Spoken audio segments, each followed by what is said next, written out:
So we're looking at a plot of all of your numbers that you picked that were at least 3 units away from -1.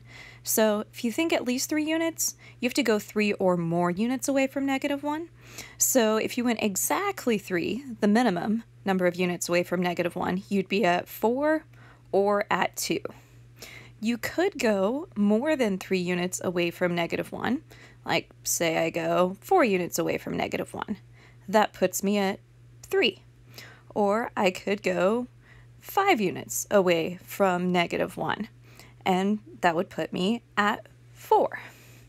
Maybe I think about if I went all of the possible values that are at least 3 units away from -1, if I went to the right, I could be at a number that's 2 or larger. If I went to the left at least 3 units, then I'd be at numbers that are -4 or smaller. So those number sets highlighted in orange represent all of the possible numbers that are at least 3 units away from -1. So there's a better way that we can represent this using absolute value. So since absolute value represents a distance measure, if you think about the absolute value inequality, x minus -1, the absolute value of that being greater than or equal to 3, this stands for the numbers that we have highlighted, because thinking about the numbers x that are a distance of at least 3 units away from -1 would give us the values that we have highlighted on our number line.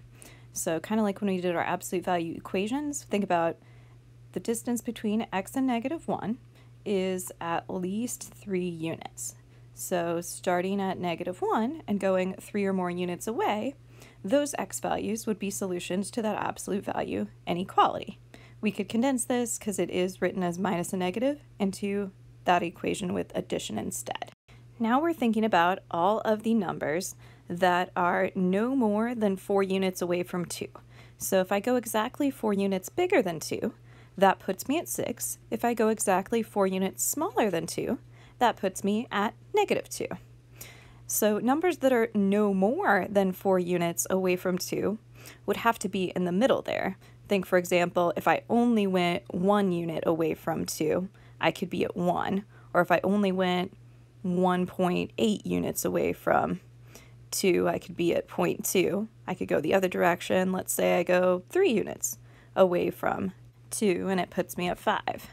So if I think about all of the different possibilities that I have for numbers that are no more than 4 units away from 2, that would be any number between -2 and 6 on my number line. So if I wanted to represent all of those possible numbers, I could do it with an absolute value inequality.